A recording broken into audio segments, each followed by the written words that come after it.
பிரியமானவர்களே, நாங்கள் கார்த்திகை மாதம், அதாவது மரித்த சகல விசுவாசிகளையும் நினைந்து அவர்களுடைய ஆன்ம இளைப்பாற்றிக்காக மன்றாடுகின்ற இந்த மாதத்திலே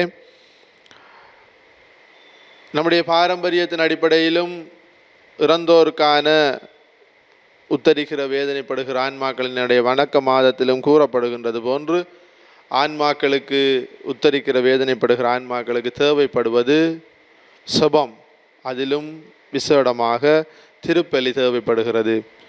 எனவே இன்றைய நாளிலே இந்த திருப்பலியிலே உத்தரிக்கிற வேதனைப்படுகிற ஆன்மாக்களுக்காக, இறந்த விசுவாசிகளுடைய ஆன்ம இளைப்பாற்றிக்காக நாங்கள் மன்றாடுவோம். தந்தை, மகன், தூய ஆவியாரின் பெயராலே ஆமென். நம் தந்தையாகிய கடவுளிடமிருந்தும் ஆண்டவராகிய இயேசு கிறிஸ்துவிடமிருந்தும் அருளும் அமைதியும் உங்களோடு இருப்பதாக. உம் ஆன்மாவோடும் இருப்பதாக.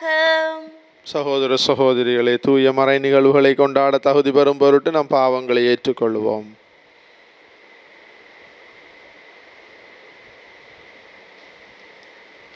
எல்லாம் வல்ல இறைவனிடமும் சகோதர சகோதரிகளே உங்களிடமும் நான் பாவியென ஏற்றுக்கொள்ளுகின்றேன்.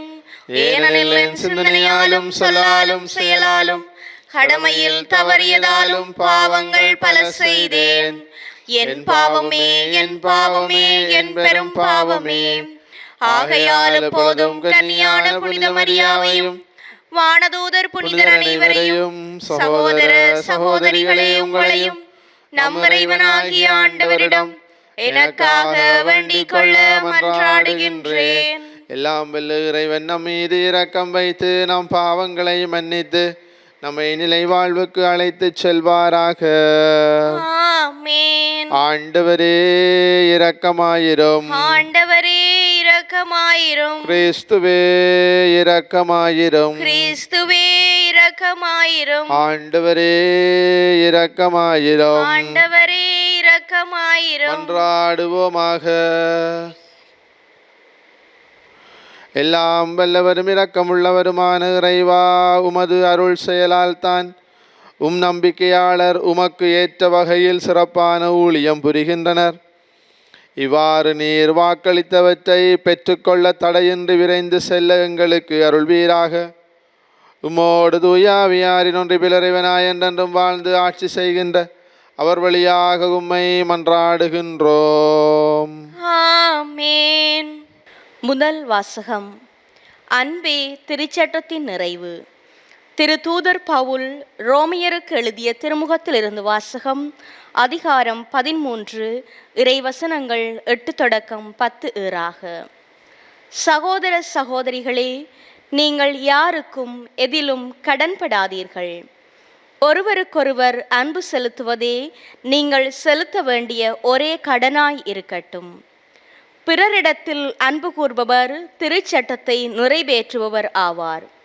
ஏனெனில் விபசாரம் செய்யாதே, கொலை செய்யாதே, களவு செய்யாதே, பிறருக்குரியதை கவர்ந்திட விரும்பாதே எனும் கட்டளைகளும் பிற கட்டளைகளும் உன்மீது அன்பு கூர்வது போல உனக்கு அடுத்திருப்பவர் மீதும் அன்பு கூர்வாயாக எனும் கட்டளையில் அடங்கியுள்ளன.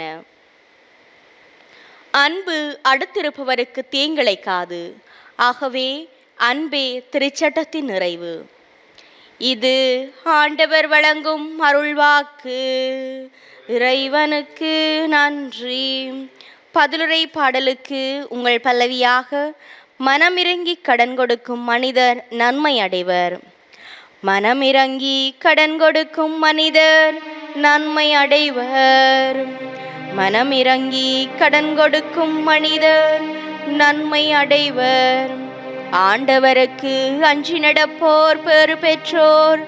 அவர் தம் கட்டளைகளில் அவர்கள் பெருமகிழ்வு அடைவர். அவர்களது வழிமரபு பூவுலகில் வலிமை மிக்கதாயிருக்கும். நேர்மையுள்ளோரின் தலைமுறை ஆசி பெறும். மனமிறங்கி கடன் கொடுக்கும் மனிதர் நன்மை அடைவர். இருளில் ஒளியென அவர்கள் நேர்மையுள்ளவர்களிடையே மிளிர்வர். அருளும் இரக்கமும் நீதியும் உள்ளோராயிருப்பர். மனமிரங்கி கடன் கொடுக்கும் மனிதர் நன்மை அடைவர். அவர்கள் தம் அலுவல்களில் நீதியுடன் செயல்படுவர். மனமிரங்கி கடன் கொடுக்கும் மனிதர் நன்மை அடைவர். அவர்கள் வாரி வழங்கினர், ஏழைகளுக்கு ஈந்தனர். அவர்களது நீதி என்றென்றும் நிலைத்திருக்கும். அவர்களது வலிமை மாட்சியுடன் மேலோங்கும். மனமிரங்கி கடன் கொடுக்கும் மனிதர் நன்மை அடைவர். மனமிரங்கி கடன் கொடுக்கும் மனிதர் நன்மை அடைவர்.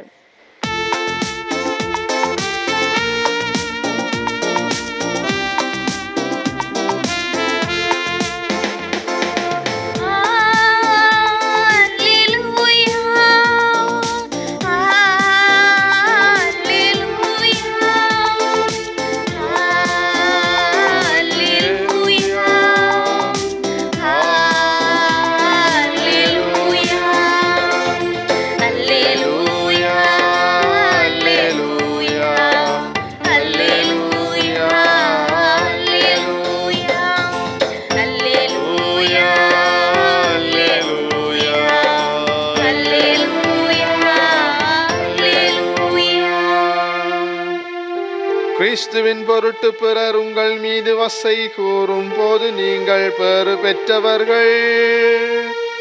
ஏனெனில் கடவுளின் மாட்சிமிக்க தூய ஆவியார் உங்கள் மேல் தங்கும். அல்லேலூயா, அல்லேலூயா, அல்லேலூயா, அல்லேலூயா, அல்லேலூயா. ஆண்டவர் உங்களோடு இருப்பாராக. உம் ஆன்மாவோடும் இருப்பாராக. லூக்கா எழுதியதோ என செய்தியிலிருந்து வாசகம். ஆண்டவரே மாட்சி உமக்கே. அக்காலத்தில் பெருந்திரளான மக்கள் இயேசுவோடு சென்று கொண்டிருந்தனர். அவர் திரும்பி பார்த்து அவர்களிடம் கூறியது, என்னிடம் வருபவர் தம் தாய், தந்தை, மனைவி, பிள்ளைகள், சகோதரர், சகோதரிகள் ஆகியோரையும் ஏன் தம் உயிரையுமே என்னை விட மேலாக கருதினால் அவரின் சீடராயிருக்க முடியாது. தம் சிலுவையை சுமக்காமல் என் பின் வருபவர் எனக்கு சீடராயிருக்க முடியாது. உங்களுள் யாராவது ஒருவர் கோபுரம் கட்ட விரும்பினால் முதலில் உட்கார்ந்து அதை கட்டி முடிக்க ஆகும் செலவை கணித்து அதற்கான பொருள் வசதி தம்மிடம் இருக்கிறதா என பார்க்க மாட்டாரா? இல்லாவிட்டால் அதற்கு அடித்தளமிட்ட பிறகு அவர் கட்டி முடிக்க இயலாமல் இருப்பதை பார்க்கும் யாவரும் ஏளனமாக, இம்மனிதன் கட்டத் தொடங்கினான், ஆனால் முடிக்க இயலவில்லை என்பார்களே. வேறு ஓர் அரசரோடு போர் தொடுக்கப் போகும் அரசர் ஒருவர் 20,000 பேருடன் தமக்கு எதிராக வருபவரை 10,000 பேரை கொண்டு எதிர்க்க முடியுமா என்று முதலில் உட்கார்ந்து சிந்தித்து பார்க்க மாட்டாரா? எதிர்க்க முடியாதெனில் அவர் தொலையில் இருக்கும் போதே தூதரை அனுப்பி அமைதிக்கான வழியை தேட மாட்டாரா? அப்படியே உங்களுள் தம் உடைமையெல்லாம் விட்டுவிடாத எவரும் என் சீடராயிருக்க முடியாது. இது கிறிஸ்து வழங்கும் நற்செய்தி. கிறிஸ்துவே உமக்கு புகழ். பிரியமான சகோதர சகோதரிகளே, அன்புதான் அனைத்தின் அடித்தளமாகவும் இருக்கிறது என்பது புனித பவுலடிகளாரின் கொள்கை. அவர் அவருடைய கடிதங்களிலே பல விடயங்களை நிலைநிறுத்தி பேசுகிறார். அவற்றிலே விசேட விதமாக அவர் பேசுவது இறையியல் பண்புகளான நம்பிக்கை, எதிர்நோக்கு, அன்பு இவற்றை பற்றியும் அவர் பேசுகிறார். இவற்றிலும் பிரியமானவர்களே, நம்பிக்கையை பற்றி நமக்கு தெரியும். ரோமியருக்கு எழுதிய கடிதத்திலே அவர் நம்பிக்கையை பற்றி பேசுகிறார், எதிர்நோக்கை பற்றி பேசுகிறார். கொரிந்தியருக்கு எழுதிய கடிதத்திலே 1 கொரிந்தியர் 13 அன்பை பற்றி பேசுகிறார். ஒலிக்கும் வெண்கலமும் ஓசையிடும் தாளம், அன்பு எனக்கு இல்லையேல் நான் ஒன்றுமில்லை என்று சொல்லுவார். இன்றைய நாளிலே நாம் வாசித்த இந்த முதல் வாசகத்திலும் அவர் சொல்லுகிறார், நீங்கள் யாருக்கும் எதிலும் கடன்படாதீர்கள், ஒருவருக்கொருவர் அன்பு செலுத்துவது நீங்கள் செலுத்த வேண்டிய ஒரே கடனாய் இருக்கட்டும்.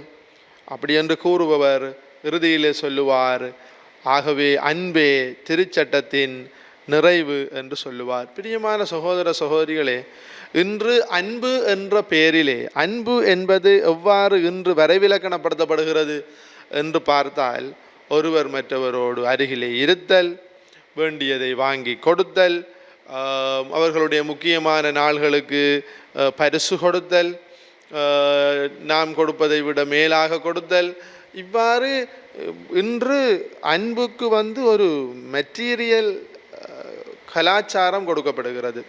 பொருள் பணம் சம்பந்தமாக கொடுக்கல் வாங்கல் சம்பந்தமான ஒரு கலாச்சார அமைப்பை கொடுத்து நாங்கள் அன்பை அதற்குள்ளே அமைத்து விட விரும்புகிறோம். அதை அதற்குள்ளே போட்டு மூடிவிட விரும்புகிறோம். அன்பிற்கு இவ்வாறு தான், நீ கொடுத்தாய் நான் தந்தேன், அவ்வாறான ஒரு அன்பைத்தான் எதிர்பார்க்க. ஆனால் இன்று இன்று இன்று புனித பவுலடிகளார் கூறுகின்ற அன்பு, நாம் ஒவ்வொருவரும் தெய்வீக அன்பை நமக்குள்ளே உணர்ந்து கொண்டு அந்த தெய்வீக அன்பிலே இருந்து பிறக்கின்ற பிறர் அன்பு. இயேசு சொல்லுவார், கடவுளாகிய ஆண்டவரை அன்பு செய்வதும் நீ உன்னை அன்பு செய்வது போல் உனக்கு அடுத்திருப்பவரை அன்பு செய்வதுமே திருச்சட்டத்தின் மேலான கட்டளைகள் என்று சொல்லுவார். எனவே இந்த அன்பு, பிரியமான சகோதர சகோதரிகளே, நாம் அனைவரும் உள்ளத்தால் உணர்ந்து ஒருவர் மற்றவரை எப்படி ஏற்றுக்கொள்வது? பிழை செய்தாலும் ஏற்றுக்கொள்வது, வஞ்சகித்தாலும் ஏற்றுக்கொள்வது, தந்தாலும் ஏற்றுக்கொள்வது, தராது விட்டாலும் ஏற்றுக்கொள்வது, குறை சொன்னாலும் ஏற்றுக்கொள்வது, நிறை சொன்னாலும் ஏற்றுக்கொள்வது. இதை நம்மால் சாதிக்க முடியுமா? கடைசி மட்டும் முடியாது. ஆனால் அதுதான் அன்பு என்பதை இயேசு நிரூபித்து காட்டினார் சிலுவையிலே. தன்னை பழிக்கிறவர்களை, ஏளனம் செய்கிறவர்களை. பிரியமான சகோதர சகோதரர், எனவே நாம் ஒவ்வொருவரும் பிறரை விட அன்பு செலுத்துவதை விட மேலாக ஏதாவது ஒரு விடயத்தை கருத்திலே கொண்டு அதுதான் பெரிது என்று நாம் வாழ முற்படுவோமாக இருந்தால், நாமளும் 10ஓடு 1 11ஆக மாறிக்கொண்டு வருகின்ற உலகிலே அடித்து செல்லப்படுகின்ற இந்த பதர்களுக்கு ஒப்பாகி நாமும் அந்த உண்மையான ஆழமான அன்பை அனுபவிக்காமல், அதை மற்றவர்களோடு வாழாமல் அப்படியே சென்று விடுகிறவர்களாக மாறிவிடுவோம் என்பது இன்றைய நாளிலே தரப்படுகிற செய்தி. பிரியமானவர்களை, அதற்குத்தான் அற்புதமான நற்செய்தி வாசகம் இன்றைய நாளிலே தரப்படுகிறது. இயேசு ஆண்டவர் சொல்லுவார், என்னை விட, இறை அன்பை விட, தெய்வீக அன்பை விட வேறு எதையும் பெரிதாக நினைப்பவர் சீடராயிருக்க முடியாது. நாம் அனைவரும் அன்பு செய்ய கற்றுக்கொள்ள வேண்டும். இயேசுவிடமிருந்து அளவில்லா அன்பு, அதிசய அன்பு, ஆழம் அகலம் நீளம் எல்லை காணா அன்பு. இயேசுவினுடைய அன்பிலே இருந்து அது நிபந்தனையற்ற அன்பு. தந்தாலும் கொடுத்தாலும் கொடுக்காவிட்டாலும். நமக்கு திருமணத்தியாலம் தெரியும் என்றால் அந்த திருமணத்தியாலத்தில் வருகின்ற ஒரு வரி என அடிக்கடி நான் அதை பேசிக்கொள்வது, ஒரு மரியற்காரனை போல் நமக்காக வீற்றிருக்குவது தான் அது ஒரு அன்பு, காத்திருக்கும் அன்பு. அது இயேசுவின் அன்பு. அப்படியான ஒரு அன்பை, தன்னலமற்ற அன்பை, நிரந்தரமான அன்பை, தன்னிகரில்லா அன்பை, நிபந்தனையற்ற அன்பை கொடுப்பதற்கு முன்வருவது இன்றைய நாளில் இயேசு ஆண்டவர் பேசுகிறார். நீங்களும் கடவுளை விட, தெய்வத்தை விட, தூய திருத்துவத்தை விட, இறை பராமரிப்பை விட வேறு எதையும் நீங்கள் பெரிதாக கருதினால் அது அன்பாக இருக்க முடியாது. அது சீடனுக்குரிய ஒரு பண்பாக இருக்க முடியாது. எனவே தன்னுடைய எருசலேம் நோக்கிய பயணத்திலே சீடத்துவத்தின் தன்மைகளை வெளிப்படுத்துகிற இயேசு ஆண்டவர் இன்றைக்கு சீடன் ஒருவனுக்கு ரினவுன்ஸ், அவன் துறக்க வேண்டியதும் அவன் ஏற்றுக்கொள்ள வேண்டியதும், துறக்க வேண்டியது தன்னலம், ஏற்றுக்கொள்ள வேண்டியது பிறநலம், ஏற்றுக்கொள்ள வேண்டியது அன்பு, அது தெய்வீக அன்பாக, பிறர் அன்பாக அது பரிணமிக்க வேண்டும் என்பது இயேசுடைய கருத்தாக இருக்கிறது. எனவே நீங்களும் நானும் எதை வாழப்போகிறோம், எதை கொடுக்க போகிறோம்? நிபந்தனையோடு கொடுக்க போகிறோமா, இல்லை தன்னிகரில்லா நிபந்தனையற்ற அன்பை கொடுக்க போகிறோமா? கேள்வியை நாம் உள்வாங்கிக் கொள்வோம். விடையை ஆண்டவருடைய பிரசன்னத்திலே இருந்து கண்டுகொள்ளுவோம். ஆண்டவர் நமக்கு அருள் தருவாராக. ஆமேன். ஒரு கணம் மௌனமாக ஆண்டவருடைய பிரசன்னத்திலே நம்மை அர்ப்பணிப்போம். இன்றைய நாளிலே நாம் சபிக்க வேண்டும் என்று விரும்புகிற எல்லா தேவைகளுக்காகவும் மன்றாடுவோம். பல பிரச்சனைகள், சோதனைகள், நோவுகள், நோய்கள், பரீட்சை, இவை எல்லாம் இந்நாட்களிலே நம்முடைய தேவைகளிலே ஒன்றாக இருக்கிறது. அவற்றை ஒப்புக் கொடுப்போம். உத்தரிக்கிற வேதனைப்படுகிற ஆன்மாக்களுக்காக மன்றாடுவோம். எல்லாவற்றிற்கும் மேலாக ஆண்டவரே, கடினமான என்னுடைய உள்ளத்திலே நிபந்தனையற்ற அன்பு, தன்னிகரில்லா அன்பு, பிறநலம் தேடுகின்ற அன்பு இல்லாமல் இருக்கிறது. உடைத்து விடும், நொறுக்கிவிடும் அன்பின் சாயலாக என்னை மாற்றும். நான் படுகின்ற கடன் அன்பாக இருந்திட ஆண்டவரே அருள் தாரும். எங்கள் ஆண்டவராகிய கிறிஸ்து வழியாக உம்மை மன்றாடுகின்றோம். ஆமென்.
சகோதர சகோதரிகளே, என்னுடையதும் உங்களுடையதுமான இப்பலி எல்லாம் வல்ல தந்தையாகிய இறைவனுக்கு ஏற்றதாகும்படி மன்றாடுங்கள். ஆண்டவர் தமது பெயரின் புகழ்ச்சிக்காகவும் மாட்சிக்காகவும் நமது நன்மைக்காகவும் புனித திருவை அனைத்தின் நலனுக்காகவும் உமது கையிலிருந்து இப்பலியை ஏற்றுக்கொள்வாராக. ஆண்டவரே, இப்பலி உமக்கு ஏற்ற தூய காணிக்கையாக அமையச் செய்தருளும். அது எங்களுக்கு உமது இரக்கத்தின் புனித கொடையாகவும் விளங்கச் செய்வீராக. எங்கள் ஆண்டவராகிய கிறிஸ்து வழியாக உம்மை மன்றாடுகின்றோம். ஆமென். ஆண்டவர் உங்களோடு இருப்பாராக. ஆன்மாவோடும் இருப்பாராக. இதயங்களை மேலே எழுப்புங்கள். ஆண்டவரிடம் எழுப்பியுள்ளோம். இறைவனாகிய ஆண்டவருக்கு நன்றி கூறுவோம். அதுவே தகுதியும் நீதியும் ஆனதே. ஆண்டவரே, தூயவரான தந்தையே, என்றும் உள்ள எல்லாம் வல்ல இறைவா, எங்கள் ஆண்டவராகிய கிறிஸ்து வழியாக எந்நாளும் அவ்விடத்திலும் நாங்கள் உமக்கு நன்றி செலுத்துவது மெய்யாகவே தகுதியும் நீதியுமாகும், எங்கள் கடமையும் மீட்புக்குரிய செயலுமாகும். கிறிஸ்துவில் அனைத்தையும் புதுப்பிக்கவும் அவருடைய நிறைவில் நாங்கள் அனைவரும் பங்கு பெறவும் நீர் திருவிழமானீர். ஏனெனில் கடவுள் வடிவில் விளங்கிய அவர் தம்மையே வறுமையாக்கி சிலுவையில் சிந்திய தமது இரத்தத்தால் யாவும் அமைதி பெறச் செய்தார். எனவே அவர் அனைத்துக்கும் மேலாக உயர்த்தப்பட்டு தமக்கு கீழ்ப்படிவோர் அனைவருக்கும் நிலையான மீட்பின் காரணரானார். ஆகவே வானதூதர், முதன்மை வானதூதரோடும் அரியணையில் அமர்வோர், தலைமை தாங்குவோரோடும் வான் படைகளின் அணிகள் அனைத்தோடும் சேர்ந்து நாங்கள் உமது மாட்சியை புகழ்ந்து பாடி முடிவின்றி சொல்வதாவது: தூயவர் தூயவர் தூயவர், வான்படைகளின் கடவுளாம் ஆண்டவர். விண்ணகமும் மண்ணகமும் உமது மாட்சியால் நிறைந்துள்ளன. உன்னதங்களிலே ஓசான்னா. ஆண்டவர் பெயரால் வருகிறவர் ஆசி பெற்றவர். உன்னதங்களிலே ஓசான்னா. ஆண்டவரே, நீர்மையாகவே தூயவர், தூய்மை அனைத்துக்கும் ஊற்று. ஆகவே உம்முடைய ஆவியை பொழிந்து காணிக்கைகளை தூய்மைப்படுத்த உம்மை வேண்டுகின்றோம். இவ்வாறு எங்கள் ஆண்டவர் இயேசு கிறிஸ்துவின் உடலும் இரத்தமுமாக எங்களுக்கு இவை மாறுவனவாக. அவர் பாடுபட உளம் கனிந்து தம்மை கையளித்த போது அப்பத்தை எடுத்து நன்றி செலுத்தி அதை பிட்டு தம் சீடர்களுக்கு அளித்து அவர் கூறியதாவது: அனைவரும் இதிலிருந்து பெற்று உண்ணுங்கள், ஏனெனில் இது உங்களுக்காக கையளிக்கப்படும் என் உடல்.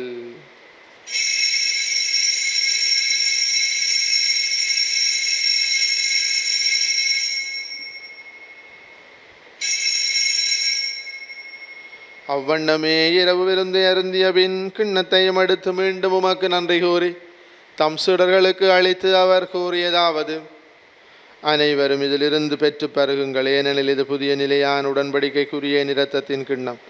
இது பாவ மன்னிப்புக்கென்று உங்களுக்காகவும் பலருக்காகவும் சிந்தப்படும். இதை என் நினைவாக செய்யுங்கள்.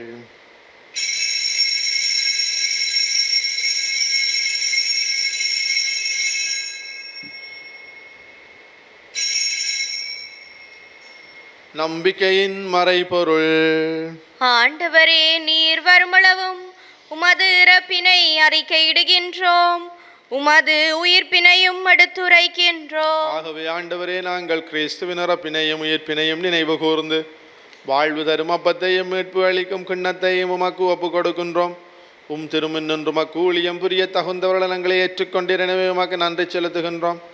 மேலும் கிறிஸ்துவின் உடலிலும் இரத்தத்திலும் பங்கு கொள்ளும் எங்களை தூய ஆவியார் ஒன்று சேர்க்க வேண்டும் என உம்மை தாழ்மையுடன் மன்றாடுகின்றோம். ஆண்டவரே, உலகெங்கும் பரவியிருக்கும் திரு அவையை நினைவு கூர்ந்தருளும். எங்கள் திருத்தந்தை 14ஆம் லியோ, எங்கள் ஆயர் ஜஸ்டின் பெர்னார்ட், ஞான பிரகாசம் எல்லா திருநேரர் ஆகிய அனைவரோடும் உமது திரு அவை அன்பில் நிறைவு பெறச் செய்தருளும். மேலும் உயிர்த்தலும் எதிர்நோக்குடன் துயில் கொள்ளும் எங்கள் சகோதரர் சகோதரிகளையும் இறந்தோர் அனைவரையும் இரக்கத்துடன் நினைவு கூர்ந்தும திருமுகோளியினுள் ஏற்றலும் எங்கள் அனைவர் மீதும் இரக்கமாயிரும். கடவுளின் கன்னித்தாயான புனித மரியா, அவருடைய கணவரான புனித யோசேப்பு, புனித திருத்தூதர்கள், இலங்கையின் திருத்தூதர் புனித யோசவாசி, விலையிலும் உகந்தவராயிருந்தோர் ஆகிய புனிதர் அனைவருடனும் நாங்கள் நிலை வாழ்வில் பங்கு கொள்ளும் தகுதி பெற்றும் திருமகன் இயேசு கிறிஸ்து வழியாக உம்மை புகழ்ந்தேத்தும் பெறமருளும் உம்மை மன்றாடுகின்றோம்.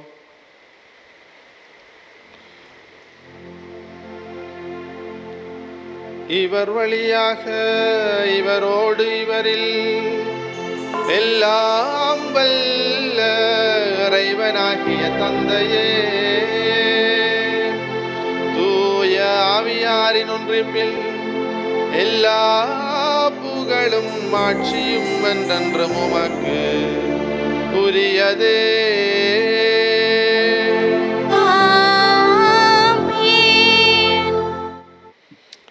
மீட்பரின் கட்டளையால் கற்பிக்கப்பட்டு இறை படிப்பினையால் பயிற்சி பெற்ற நாம் துணிந்து சொல்வோம்: விண்ணுலகில் இருக்கிற எங்கள் தந்தையே, உமது பெயர் தூயதென போற்ற பெறுக, உமது ஆட்சி வருக, உமது திருவுளம் விண்ணுலகில் நிறைவேறுவது போல மண்ணுலகிலும் நிறைவேறுக. எங்கள் அன்றாட உணவை இன்று எங்களுக்கு தாரும், எங்களுக்கு எதிராக குற்றம் செய்வோரை நாங்கள் மன்னிப்பது போல எங்கள் குற்றங்களை மன்னியும், எங்களை சோதனைக்குட்படுத்தாதேயும், தீமையிலிருந்து எங்களை விடுவித்தருளும். ஆண்டவரே, தீமை அனைத்திலிருந்தும் எங்களை விடுவித்து எங்கள் வாழ்நாளில் அமைதியை கனிவுடன் அருளுமே மன்றாடுகிறோம். உமது இரக்கத்தின் உதவியால் நாங்கள் பாவத்தில் இருந்த போதும் விடுதலை பெற்று யாதொரு கலக்கவுமின்றி நலமாயிருப்போமாக. நாங்கள் எதிர்நோக்கி இருக்கும் பேரின்பத்துக்காகவும் மீட்பராகிய இயேசு கிறிஸ்துவின் வருகைக்காகவும் காத்திருக்கின்றோம். ஏனெனில் ஆட்சியும் வல்லமையும் மாட்சியும் என்றென்றும் உமதே. ஆண்டவரே, இயேசு கிறிஸ்துவை அமைதியை உங்களுக்கு விட்டு செல்லுகிறேன், என் அமைதியை உங்களுக்கு அளிக்கிறேன் என்று திருத்தூதர்களுக்கு மொழிந்திரே. எங்கள் பாவங்களை பாராமல் திரு அவையின் நம்பிக்கையை கண்ணோக்கி திருவிழத்துக்கு ஏற்பதற்கு அமைதியை மட்டுமே அளித்தருள்வீராக. என்றென்றும் வாழ்ந்து ஆட்சி செய்கின்றவர் நீரே. ஆமென். ஆண்டவருடைய அமைதி உங்களோடு என்றும் இருப்பதாக, உம் ஆன்மாவோடும் இருப்பதாக. ஒருவருக்கொருவர் கிறிஸ்துவின் அமைதியை பகிர்ந்து கொள்வோம். உங்களுக்கு அமைதி உரித்தாகுக. உலகின் பாவங்களை போக்கும் இறைவனின் செம்மறியே, எங்கள் மேல் இரக்கமாயிரும். உலகின் பாவங்களை போக்கும் இறைவனின் செம்மறியே, எங்கள் மேல் இரக்கமாயிரும். உலகின் பாவங்களை போக்கும் இறைவனின் செம்மறியே, எங்களுக்கு அமைதியை அளித்தருளும். இதோ இறைவனின் செம்மறி, இதோ உலகின் பாவங்களை போக்குகிற நம் ஆண்டவர் இயேசு. அன்பு என்றால் என்ன என்று வரவிலக்கணம் சொல்லித்தந்த ஆண்டவர். செம்மறியின் விருந்துக்கு அழைக்க பெற்றோர் பேறு பெற்றோர். ஆண்டவரே, நீரன் இல்லத்தில் எழுந்தருள நான் தகுதியற்றவள், ஆனால் ஒரு வார்த்தை மட்டும் சொல்லியருளும், எனது ஆன்மா நலமடையும். கிறிஸ்துவின் திருவுடலும் இரத்தமும் காத்தமக்கு நிலை வாழ்வை தருவதாக. ஆமீன்.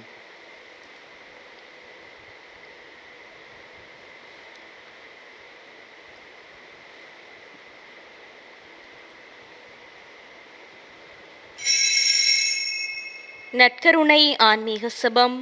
நற்கருணையில் உயிருடலாக வீற்றிருக்கும் ஆண்டவராகிய இயேசுவே, இத்தருணத்தில் அருட்சாதன வடிவில் உம்மை பெற்றுக்கொள்ள இயலாததால் நான் உம்மை ஆன்மீக ரீதியில் பெற்றுக்கொள்ள மிகுந்த ஆசையாயிருக்கின்றேன்.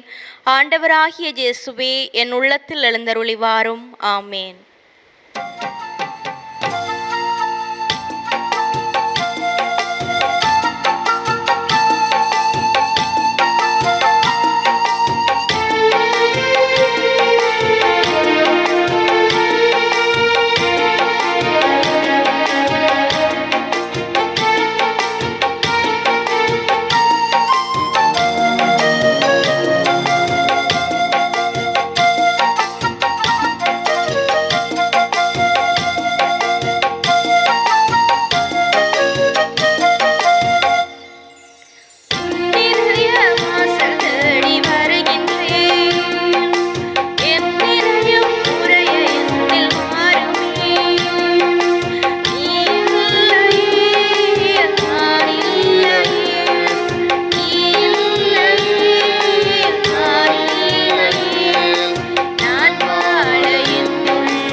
வாழ்வின் வழிகளை நான் அறியச் செய்தீர். ஆண்டவரே, உம் திருமுன் மகிழ்ச்சியால் என்னை நிரப்புவீர். மன்றாடுவோமாக.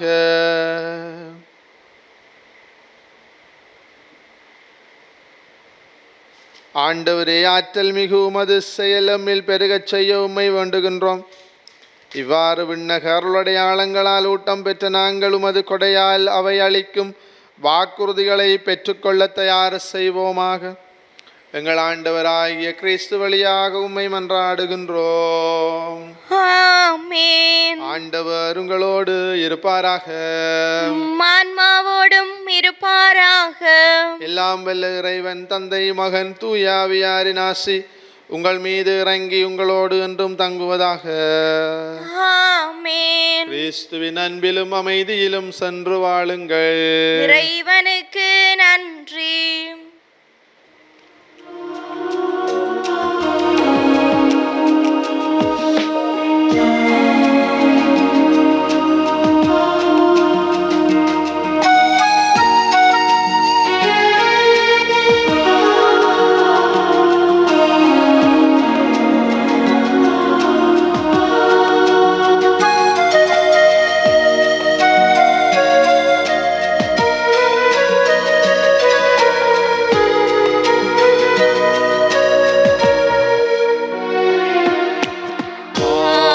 மாமரை புகழும் அரி என்னும் மலரே மாந்தரின் மாமணியே மாமரை புகழும் அரி என்னும் மலரே மாந்தரின் மாமணியே மாமணியாய் உதித்து அலகலை மிதித்து அவனியை காத்த ஆரணங்கே உருவில்லா இறைவன் கருவினில் மலர உறைவிடம் தந்த ஆலயமே மாமரை புகழும் அரி என்னும் மலரே மாந்தரின் மாமணியே மாமரை புகழும் அரி என்னும் மலரே மாந்தரின் மாமணியே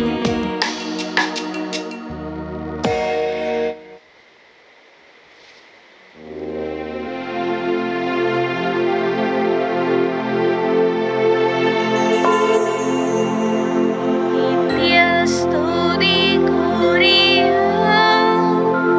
பரிசுத்த நற்கருணைக்கு பக்தியாய் ஆராதனை எத்திசையும் புரிவோம். நித்ய ஸ்துதி கூறிய பரிசுத்த நற்கருணைக்கு பக்தியாய் ஆராதனை எத்திசையும் புரிவோம்.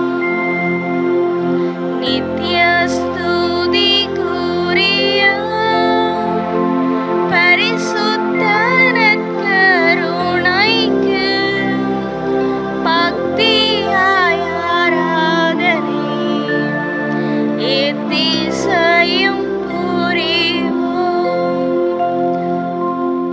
திருச்சிலுவை அடையாளத்தினாலே எங்கள் பகைவரிடமிருந்து எங்களை மீட்டருளும். எங்கள் இறைவா, தந்தை, மகன், தூய ஆவியாரின் பெயராலே ஆமேன்.